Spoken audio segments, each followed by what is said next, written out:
Welcome to the Property Renovation Podcast. For anyone who loves renovation, wants to save money, and to learn the best tips and tricks of the industry.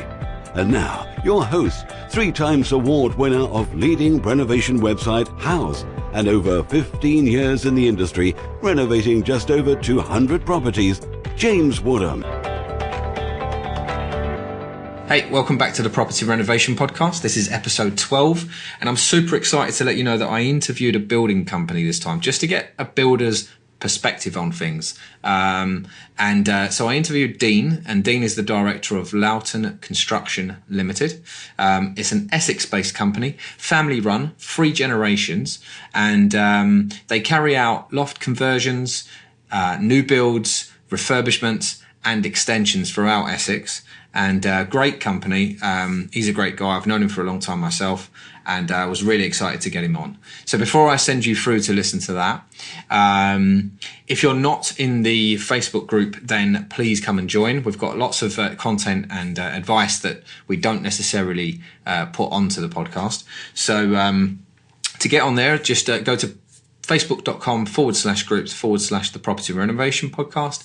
And if the podcast you think it's beneficial to someone you know, someone in work, family, friend, then please share it. The more people we get to listen to it, then hopefully we can save more homeowners some time and money by giving them some really good advice. And please leave us a review as well. So the more reviews we get, the more listeners we get, I hope. So without further ado, I'll put you through to the episode. Enjoy. Thank you very much.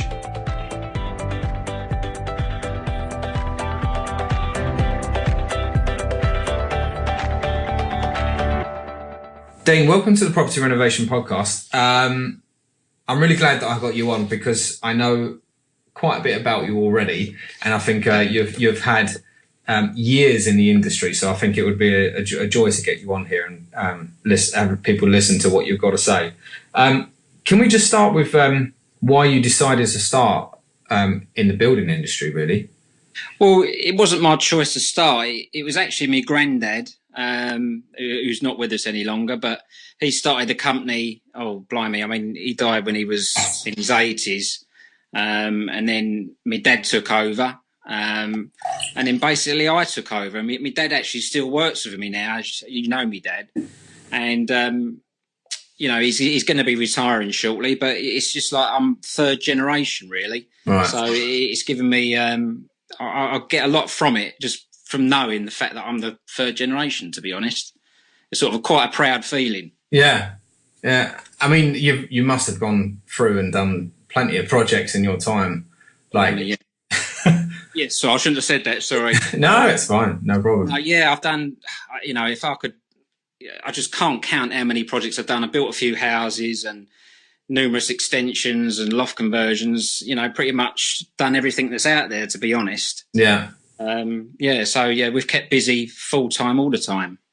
And your dad still works with you now, but he's retiring soon, I guess. Yeah, I mean, and he's, although I've got 30 odd years of knowledge and being in the building game, my dad has got 50 years, Wow. So it's always nice to turn to someone who's older than you. Even now I know a lot. It's still nice to say to me, Dad, what do you reckon here? And although I might already know the answer, yeah, it's nice to have sort of reassurance behind you, although I don't need it, but it's just one of those things, really. Yeah, I guess. Well, but it must be nice, working with your dad as well. And yeah, well, we never row. You know what? I'm 48 now, and I've never had one argument with my dad since the day I was born. Yeah, I was going to ask that. I was going to say, how is it? How is the relationship working together? But I do hear of lots of other builders and kids that work with their dads, and they say they have problems and arguments. But I think it's testament to our personalities, really, and how good we are with getting on with each other as well as customers. Yeah. So we're not argumentative, and that's just the way we are, really. Yeah. Okay, all right. My next question really is about the industry and its reputation, because it's taken toll over the years. There's these loads of cowboy builders. You've got people that are opening up building companies in 5 minutes and thinking that they know everything.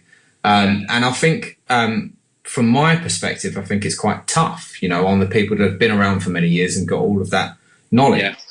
Can you talk a little bit about that? Well, I mean, I do come across the industry. I've done jobs for people that they've had builders in that haven't really come up to scratch, and they haven't really checked out their background at all, which I find really strange.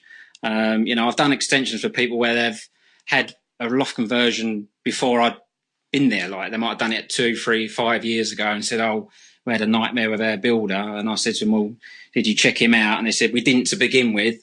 But later found out that, he hasn't been going that long. Right. And this is really where people need to check, not to check into your background, but just sort of check that you are, who you are and you do what you say you're going to do. Yeah. And the only way to do that is to speak to previous clients and go and look at previous work that you've done. And I always, when I go around to a job, I don't just sell myself as a salesman. I do say to people, look, you got me round as one choice, and I always tell people to get at least 5 quotes. Right, 5? Oh. Yeah, I do, because the bigger the job, if I've done a job that might be £200,000-300,000, yeah, and that's the estimate you've put in, and the swing on a job like that could be a £50,000 either way difference. Yeah, I suppose. Yeah. So if you're getting 2 or 3 quotes, it might not give you, a real idea of the swing of the costs of what the job should come to. Yeah. It's very easy for me to say, "Oh, my price is right," but I always do think I am right, because I always put enough into the job to finish the job. Yeah. And I always say to customers, if someone's £50,000 dearer than me, then you're being ripped off. If they're £50,000 cheaper than me, it's just not viable. But there are cheaper builders out there, and some do get it done for the money. I don't know how, but it's just the way it goes. Yeah. I mean, this isn't actually a question that I've gone on here, but it's just leading off of what you said. Do you think, I've heard a few times where people say that tradesmen go in and they actually purposely underquote to make sure that they get the job? Yeah. And then this happens a lot, James, to be honest.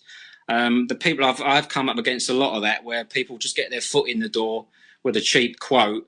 And as soon as they're in there and they've got the foot in the door, they've got the job, then they start whacking on the extras. Right. And with me I always, if someone asks me for an idea of a cost without writing out an estimate, I always seem to go the worst way. So someone's got the idea of the worst way of cost. And sometimes that can even lose you a job. But I'd rather be upfront saying that than saying it's going to be 10 grand less.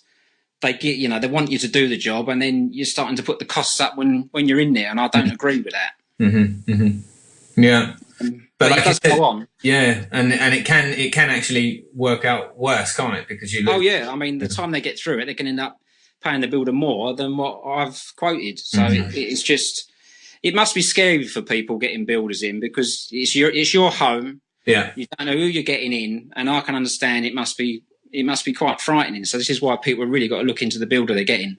Yeah. Okay. My next question is about tradesman sites. I get the sense that you've never used these before, but there's these days you've got these tradesman lead sites, which make it a little bit easier for people to get work, and also for people to advertise that they want work done. So they get a selection of people, and then I think the tradesman pays some money to get shortlisted and then gets the job. Have you got any ideas on that? Do you know? Well, are you sort of regarding something like that? Yeah. Yeah, I mean, it's the one that I've heard the most nightmares about. Right. Although I have heard good stories, but I've been on jobs where people have called in other tradesmen while I've been there, and they've got them from. Although they've been a good price and quite cheap, the work hasn't been very good. But I'm not running down itself. I do know that there's a lot of good cheap builders out there if you want to find them, but it doesn't really say that what you're getting is really going to be that good. It can't guarantee you that. No. I did a loft conversion for someone once, and my tile came out a little bit more expensive than they wanted to pay, so they got someone off of. Mm-hmm. And the tiling was atrocious. Really? Absolutely atrocious, yeah. And another client wants someone to lay some lino for him in a bathroom he was doing. Yeah. He didn't turn up for about 2-3 times. And how they kept going with him, I don't know. But he did turn up, and then the result wasn't that good. But that's my experience. Yeah. And that's all I can say. But I have had people say that they've had some good results from it. So I'm not sort of putting it down totally, but that's my experience. Would you say that it makes, now that with the internet and the technology and like people being able to just create a profile quite quickly, name themselves a builder and get a job, do you think it's having a toll on the old traditional approach of people getting jobs? Yeah, I think it does. I mean, it's a shortcut for people I don't think totally have the skill. And, I've been doing it for 30 odd years, and you can become a builder quite quickly, but the overall knowledge is quite long term. I mean, I'm actually a plasterer by trade, although I do lofts and extensions now. And you can't learn something in 5 minutes. And if you want to be able to build a loft or an extension, you've really got to know the whole process. I don't suppose checker trade could be so bad if you just want someone to do one thing. If you just want tiling done or you want painting done. For individual builders or tradesmen, it's probably not so bad. But I mean, I recently quoted for a loft conversion, and they went on checkertrade.com, and the price difference was, so low, it was just unviable. Crazy. If I'd have done it at the same price, I'd be, bankrupt. I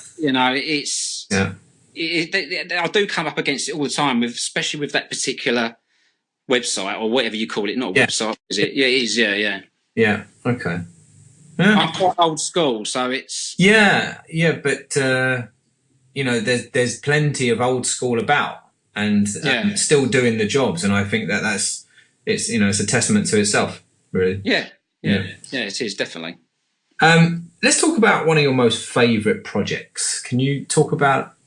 I mean, I did an extension. Well, there's 2 extensions next door to each other. About a year or so ago, and it was nice because both neighbours were best friends, so that made it good. Both jobs are identical, and it was quite nice and modern. They had the bifold doors, which we're doing a lot of now, to be honest. Yeah, and the whole job at the end looks really, really nice, and the people were absolutely so happy. It was unbelievable. It just so happens now they've called me back. They both want a loft conversion each.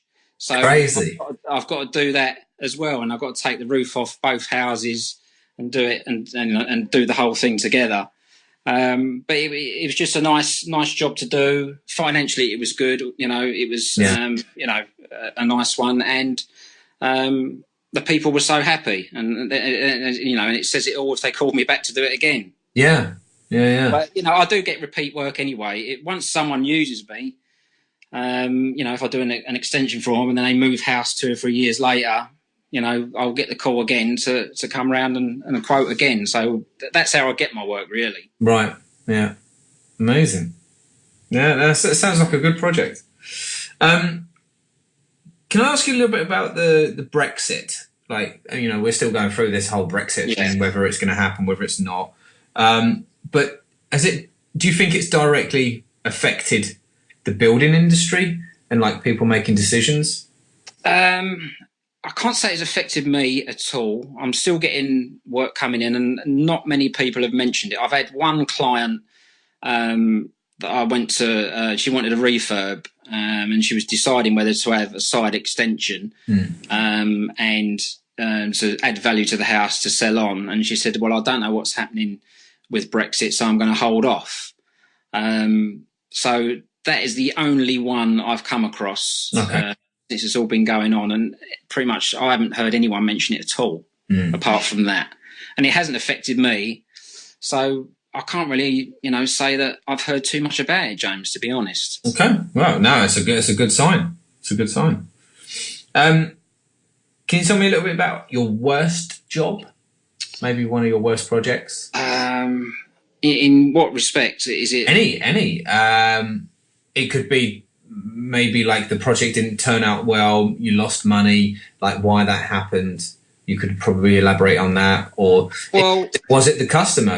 Was it the worst customer in the world? Kind of. Well, it's a really good point, and I'm going back about probably 15 years, and that's the last time I had a bad customer. But you have all these programs on TV about bad builders, and there's been loads of them over the years. And it'd be nice to do a program one day on builders who are having bad customers, because they are out there. And I did have a particular customer that was very, very awkward in every way. But it was his personality, unfortunately, and there was nothing that was going to change that. Okay. There was nothing wrong with the quality of our work or anything like that. And he seemed as though he was trying to get as much money off the job throughout the contract as possible, basically.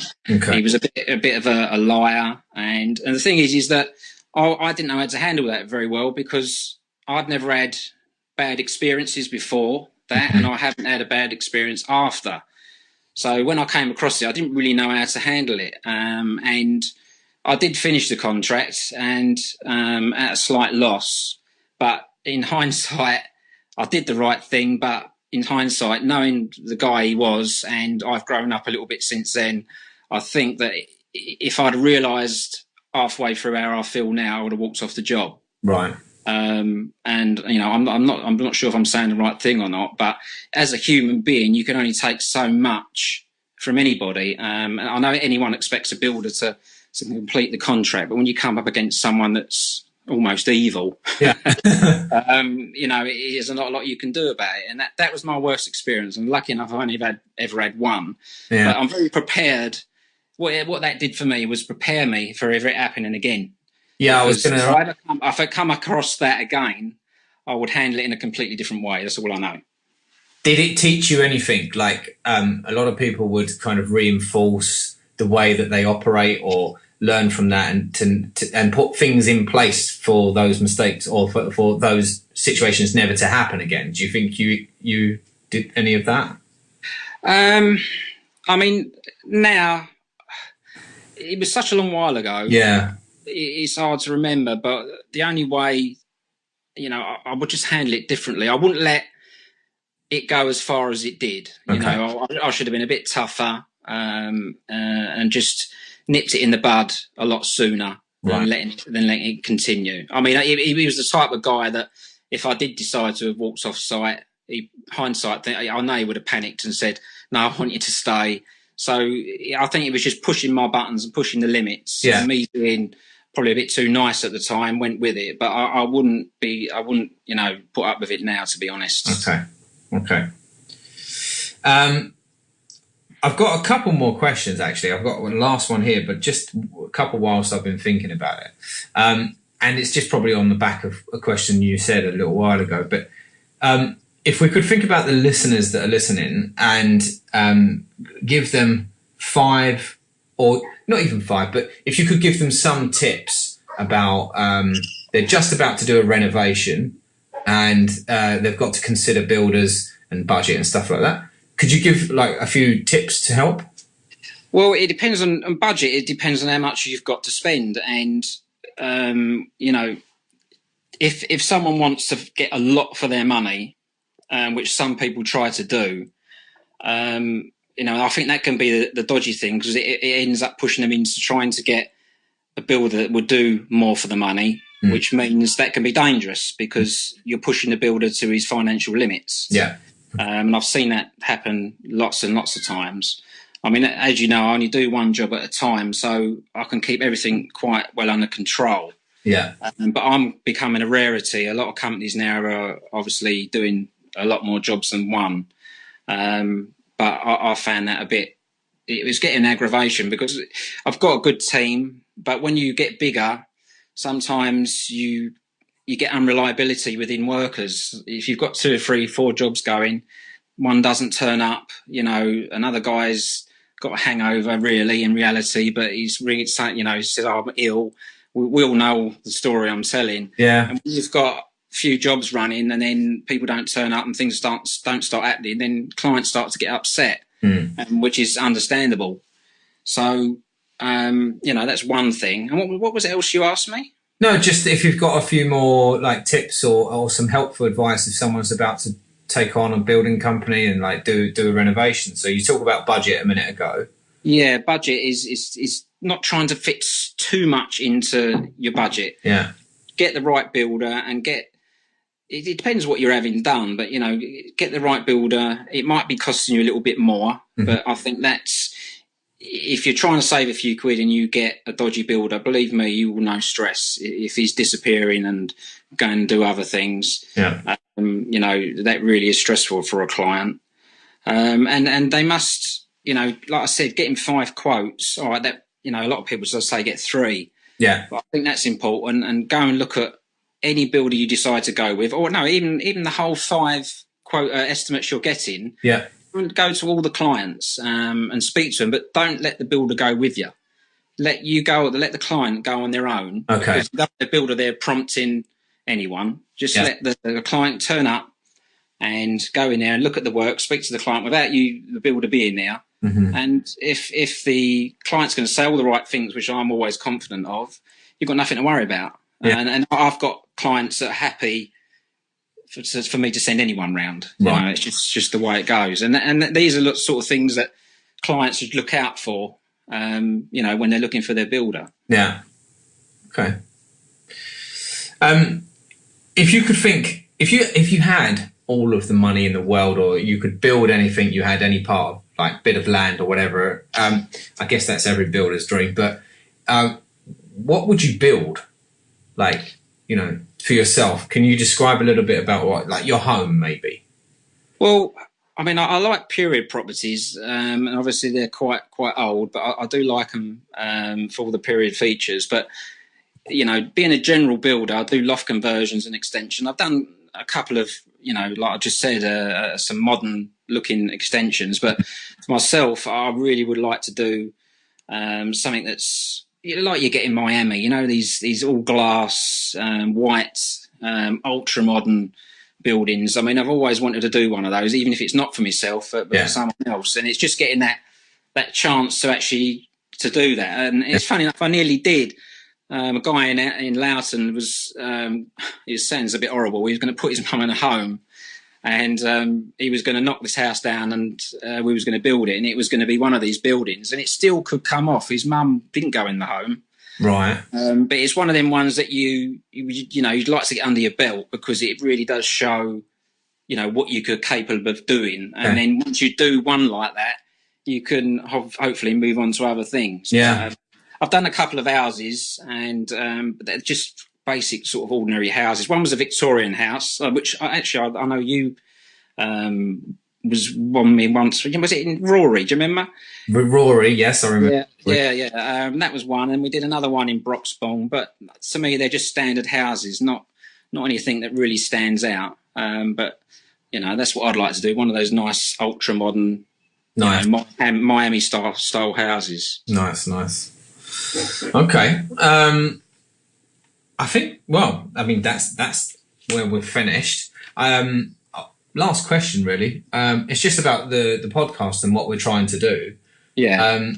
We want to be able to. So we're passionate about like trying to educate homeowners, especially if they've done it for the first time, and they can like go on the Property Renovation podcast, download the episodes, and listen and get the advice that they need. Yeah. People like yourself, builders and professionals and stuff.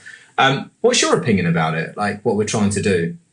Oh, I think it's a great idea. I mean, as you know, I'm old school and I'm not into new technology, and I didn't even know what a podcast was until you told me the other day. But yeah, if it's getting the message out there to people, so helps them, gives them advice to do the right thing. Yeah. Because that's the the way to go. Yeah. Well, that's your daughter? Yeah, sorry, that was my grandson. Just your grandson. Okay, no problem. Good. Okay. Dean, thank you very much for coming on. And hopefully listeners found some benefit to that. I think there was some really interesting information there and some valuable content. So, but yeah, thank you very much again. All right, no problem, James. Anytime. Cool. Cheers.